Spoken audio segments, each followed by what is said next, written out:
Dr. Carlos Martins, olá. Olá, Jorge. Bom dia mais uma vez, faz favor de sentar. Ainda ontem estivemos a falar sobre esta pandemia, já assim foi classificada, a pandemia. Ainda ontem à noite, no regresso ao Porto, ouvi numa reportagem que esta pandemia poderá acabar por ser uma consequência daquilo que já se anunciava com a gripe das aves há 5 anos, que isto, mais dia menos dia, teria mesmo de ocorrer no mundo inteiro, que é o surgimento de uma estirpe da gripe que fosse incontrolável por não haver vacinação nem medicamento apropriado para atacar imediatamente esta estirpe. Mas aquilo que eu gostava de salientar, não perca esta ideia, mas aquilo que eu gostava de salientar, que é um excelente exemplo dado pelo México, país onde um maior número de habitantes já terá sido infectado com esta gripe e alguns deles também já falecido, é que o México tomou medidas drásticas. Os jogos do Campeonato Nacional da Primeira Divisão do México, estou a falar de futebol, não vão ter público para que não se junte muita gente num só local. Os atores das telenovelas, porque eles gravam diariamente, mas gravam e transmitem praticamente todos os dias o fazem, não vão nos próximos episódios mostrar nem contacto físico, nem o simples beijo, exatamente para dar o exemplo, para que as pessoas não o façam também. São medidas drásticas, mas que nestes casos de pandemia são necessárias, não é?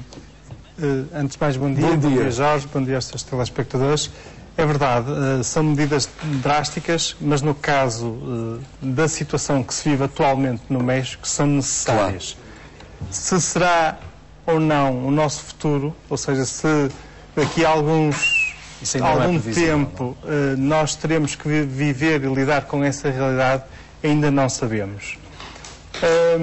Em relação à situação de pandemia, ou seja, o tal contágio global em que quase todos os países do mundo seriam afetados por esta gripe, é necessário ter uma noção que é importante e que muitas das vezes as pessoas não têm. Um processo de pandemia pode demorar alguns meses e até 1 ou 2 anos, digamos, a ir passando pelos vários países do mundo. Não é... Apesar de agora viajarmos mais, apesar de estarmos todos mais próximos uns dos outros. Não é? Exatamente. Essa é uma realidade nova.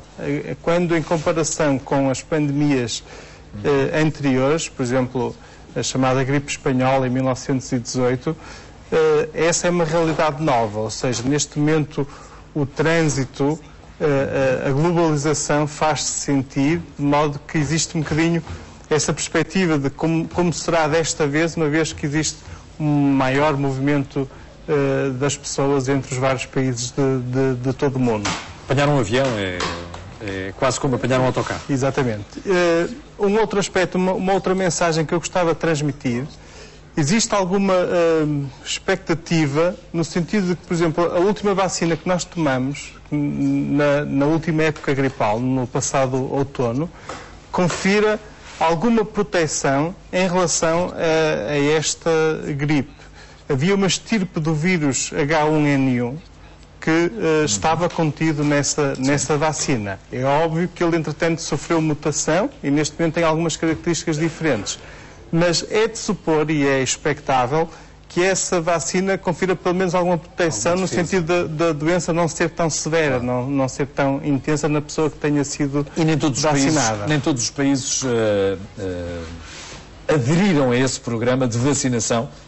Aqui na Europa isso foi mais sentido, porque havia o receio do contágio pelas aves, não é? Sim, havia e já é comum, digamos, e já é uma prática comum que entrou na rotina de cuidados das pessoas, de saúde, não é? De cuidados de saúde. Exatamente. Pronto, nós mantemos-nos atentos a este surto. Para já será só surto, apesar de alguns cuidados que já foram tomados a nível global.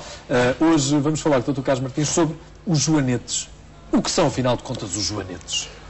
Bom, o joanete corresponde a uma deformação do dedo grande do pé.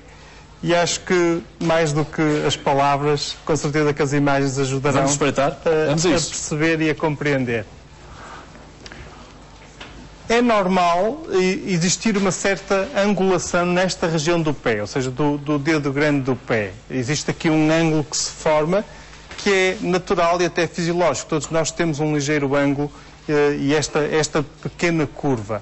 Quando este ângulo ultrapassa os 20 graus, já não é uma situação propriamente normal, e então temos esta situação que é o joanete. O joanete, não é? O termo médico, em termos de curiosidade para as pessoas, é o hálux valgus, é assim que nós designamos esta situação que na linguagem popular é conhecida como joanete, e é fácil nesta imagem ver que existe alguma instabilidade desta articulação. Essa instabilidade, e também por às vezes já haver algum terreno até genético, ou seja, às vezes já há famílias em que se verifica esta situação de pais para filhos.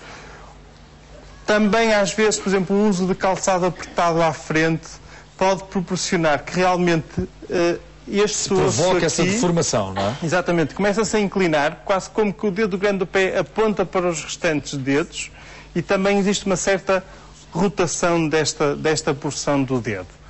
Ora, como podem verificar, começa a existir aqui algum conflito neste espaço, nesta articulação. Cria-se uma lacidez, não é?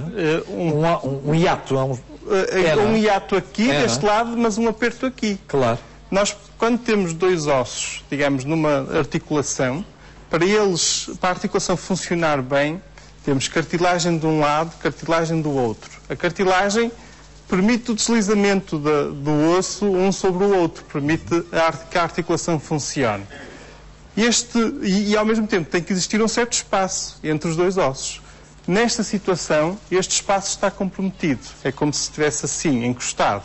A cartilagem vai se desgastando e realmente isto pode depois criar inflamação. Deixe-me perguntar, quem sofre de osteoporose está mais sujeito a este tipo de ocorrências? Não existe relação. Não existe relação entre a osteoporose e a situação Porque estamos a falar exatamente de uma articulação, não é? Por isso lhe estava a perguntar. A osteoporose tem mais a ver com a densidade do osso. Bem sei, mas não tanto com a articulação. Poderia provocar... Eu compreendo, mas não. Mas não tem nenhuma relação direta. Muito bem. Nesta região aqui pode então surgir inflamação, e essa inflamação pode provocar dor. Antes de mais, muitas das pessoas têm joanetes e não têm sintomas, não têm qualquer queixa. E ainda bem, e não há problema nenhum, essas pessoas podem continuar a viver a sua vida normal, não precisam de fazer qualquer tratamento. Mas realmente, por vezes, podem surgir sintomas, uma dor extremamente incapacitante, que a pessoa até fica impossibilitada de caminhar. Nessa situação, como se trata? E agradecia que passassem a imagem seguinte. Primeiro, tomamos algumas medidas conservadoras para ver se resolvem a situação. Usar um calçado largo, eventualmente um calçado adaptado, que permite um maior apoio na zona do joanete. Com um tacão baixo, porque o tacão alto aumenta a pressão. As senhoras não estão a gostar de ouvir estas nossas recomendações, de certeza. Eu compreendo, mas realmente o tacão alto aumenta muito a pressão nesta região do pé e pode potenciar o aparecimento da inflamação e da dor. Por vezes também existem alguns sistemas de apoio que podem tentar endireitar o dedo e também aliviar a pressão entre os dois dedos, de modo a dar um maior conforto. Podemos ter a necessidade de recorrer a medicamentos, os analgésicos, primeiro, por exemplo, o paracetamol, depois os anti-inflamatórios, por exemplo, o ibuprofeno, que realmente muitas das vezes dão conforto e aliviam as queixas das pessoas. Quando nada disto resulta, temos então a cirurgia. Nós vemos aqui estas duas imagens e vemos antes de uma operação e aqui a situação final após a operação. Existem várias formas de operar este tipo de situação.